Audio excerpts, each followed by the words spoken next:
For those making over $100,000, what do you do for a living? How hard is it?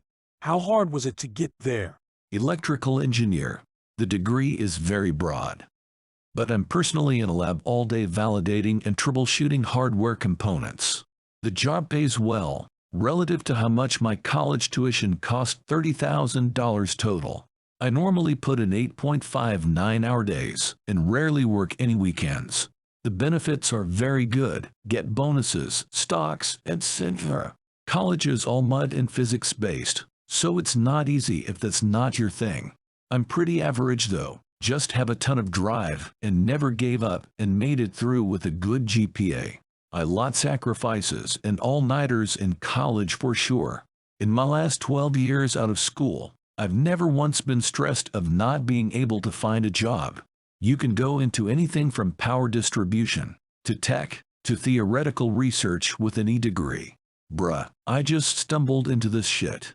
I was working as a contractor doing hazmat tanker work in a coal mine, and I had to relocate to be the adult my family was in desperate need of. While looking for jobs and putting a friend through CDL school, I stumbled across a job listing for CDL drivers for a company that was paying $75 in HR for the first year.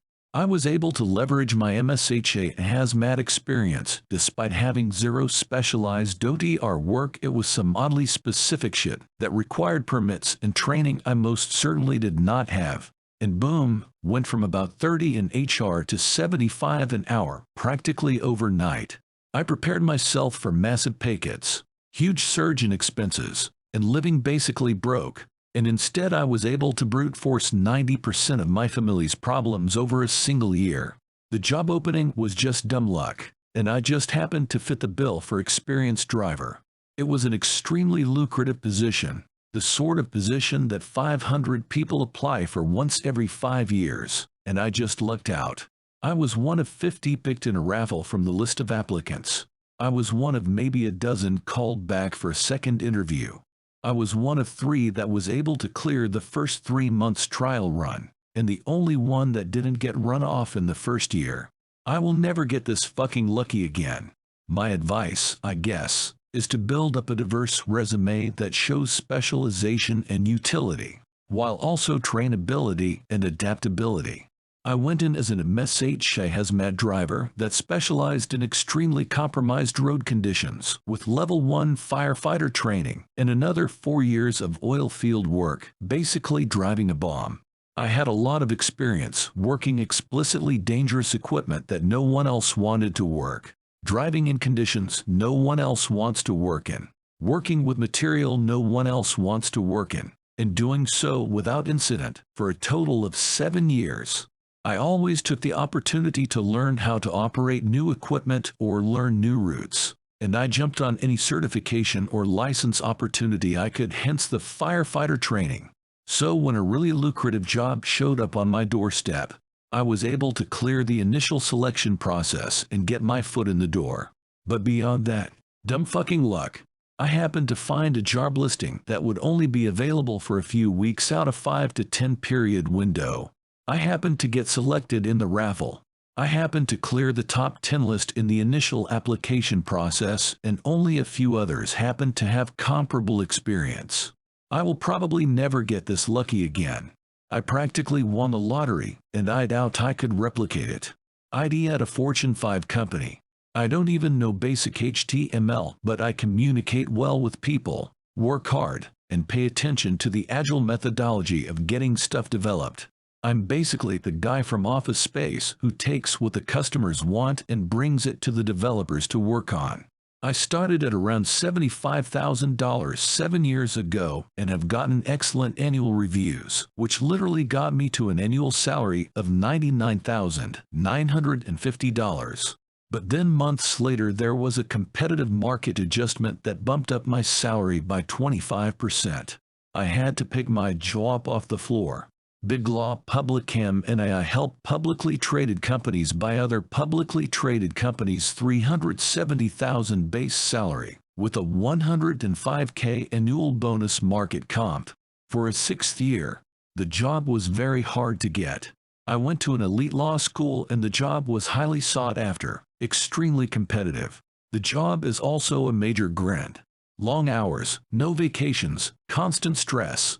All the people I work with are super type A, and even the people I consider my work buddies, I feel like I contrast not to be sneaky and throw me under the bus if it helps them get ahead. Most of the people I started with are gone, so I feel more like I survived than that I advanced. I want to quit every day, but I recognize that I am paid an absurd amount of money, and that the longer I can hold on, the better the rest of my life will be for me and my family. When I eventually do coast to getting fired, fuck quitting. I'm going to keep collecting a check until they shit can me, but I'm definitely going to stop working. Wife and I have agreed that spring 2024, when I collect my 2023 bonuses, when I will officially start looking for a new gig. Industrial maintenance. The job. Current base pay is $85,000, about to get a bump to $90,000. Easily break the $100,000 mark with a bit of overtime and double time. Hourly rate is $36.15 HR, and we get an annual raise. It's also worth noting the company I'm with has a pension and a 401k with match, along with a lot of other fringe benefits that tend to be uncommon for hourly employees. We're in a relatively low-call area. Even in this market, $300,000 will get you a 3BR2BR house on a decent-sized lot. It's an interesting field. We're essentially an insurance policy for the machines and have a lot of time we're at work but not actually working because there's nothing broken. There's also a ton to learn and no shortage of opportunities most places in the country once you have 3 to 5 years of experience, and that's what most companies want when hiring outside candidates. The point I'm at, I spend more time doing paperwork, working with engineering to improve the equipment or PLC code, or various other tasks than I do spinning wrenches. How I got into it. I worked as an automotive mechanic for a few years, scraping by before a friend of mine recommended I update my resume and apply since the company he was working for was hiring. Got hired with them, and coming up on 6 years I've been in the industrial world. Definitely some luck involved and knowing the right people, but also needed to have the skills and experience to be successful at my job. I write informational and instructional content for MDs on specific medications. The work is pretty formulaic. It's far from difficult. I've been doing this job for less than a year. Before this, I worked as a technical editor of the same content for about 7 years. This is a late career switch. I'm almost 50 and had tried a lot of different things in my career before finding this industry. I have a BA in English,